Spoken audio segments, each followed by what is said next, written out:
Unit 731, eksperimen Perang Dunia II yang lebih mengerikan dari film horor. Ini bukan sekedar sejarah biasa. Ada satu hal yang lebih mengerikan daripada perang, ilmu pengetahuan tanpa batas moral. Bayangkan sebuah tempat di mana orang-orang yang harusnya menyembuhkan malah menghancurkan, di mana dokter berubah menjadi algojo, di mana laboratorium yang seharusnya tempat penelitian berubah menjadi ruang penyiksaan. Ini bukan cerita fiksi. Ya, ini nyata. Di sebuah tempat yang dikenal sebagai Unit 731, manusia diperlakukan bukan sebagai pasien, bukan sebagai tawanan perang, tapi sebagai objek percobaan. Mereka punya nama khusus, Maruta, artinya balok kayu. Karena bagi mereka, nyawa manusia tidak lagi berharga dari kayu yang bisa digunakan dan dibuang kapan saja. Yang lebih menyeramkan lagi, tidak ada satupun pelaku yang dihukum atas kejahatan ini, dan itu berarti bisa saja sejarah ini tidak benar-benar berakhir.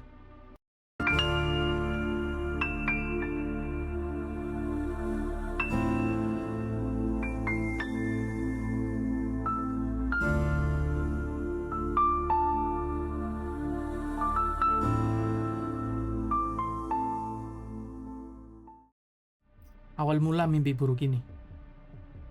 Tahun 1932, Jepang mulai menguasai Tiongkok dalam Perang Sino-Jepang. Tapi ambisi mereka lebih besar dari sekedar memenangkan perang. Mereka ingin menguasai dunia. Mereka tahu perang di masa depan tidak hanya ditentukan oleh senjata dan tentara, tapi juga oleh ilmu pengetahuan. Maka mereka memulai sebuah proyek rahasia yang tujuannya bukan untuk melindungi, tapi untuk menciptakan cara paling efektif untuk membunuh manusia. Unit 731 pun lahir. Fasilitas ini dibangun di Pingfang, Tiongkok, dan dipimpin oleh seorang pria bernama Shiroishi. Di atas kertas, dia adalah seorang dokter dan ilmuwan. Tapi di dalam Unit 731, dia lebih mirip iblis yang mengenakan jas selek putih. Unit 731 diberi kebebasan penuh. Tidak ada batasan moral, tidak ada aturan, tidak ada larangan. Satu-satunya tujuan mereka mengeksplorasi batas tubuh manusia sampai titik kehancuran. Dan para korban, mereka bukan hanya tentara musuh. Penduduk sipil, wanita, anak-anak, semuanya menjadi bahan percobaan. Eksperimen yang tidak masuk akal. Di tempat ini, tubuh manusia bukan sesuatu yang harus disembuhkan. Tubuh manusia adalah sesuatu yang harus diuji sampai batas paling ekstrim. Vivisection tanpa anestesi. Kalian mungkin berpikir operasi itu mengerikan, tapi bagaimana kalau operasi dilakukan tanpa anestesi? Para tahanan dibaringkan di meja operasi dalam kondisi sadar. Tidak ada bius, tidak ada rasa kasihan. Jantung mereka dikeluarkan, paru-paru mereka dipotong, usus mereka ditarik keluar.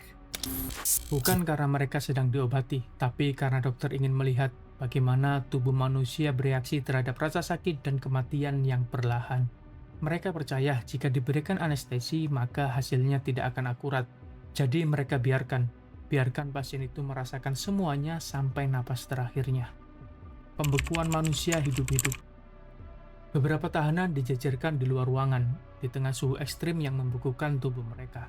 Mereka ditinggalkan begitu saja, dibiarkan membeku perlahan.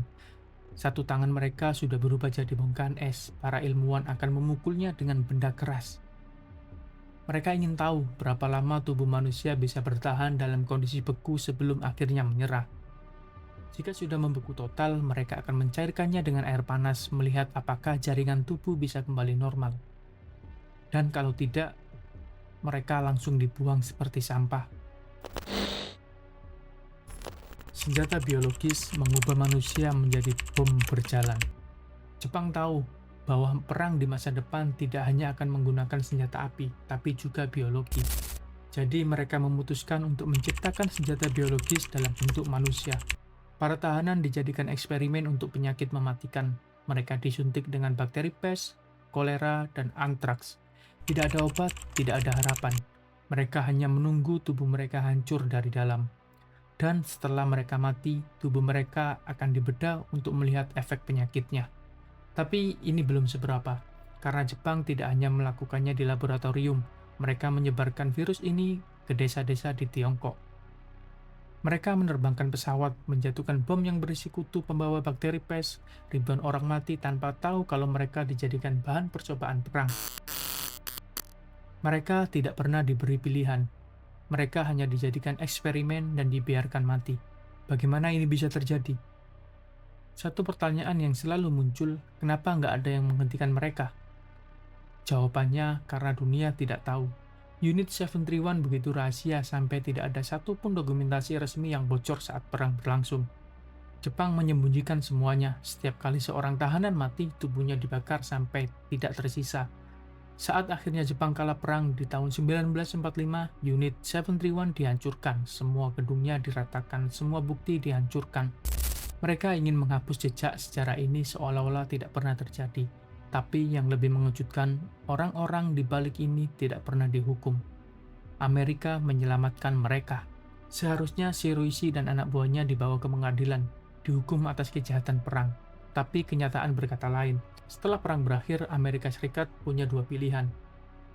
Mengadili para ilmuwan Unit 731 atas kejahatan mereka, atau mendapatkan data hasil eksperimen mereka untuk pengembangan senjata biologi sendiri. Dan Amerika memilih yang kedua. Mereka membuat kesepakatan, semua Unit 731 akan diberi kekebalan hukum asal mereka menyerahkan semua penelitian mereka.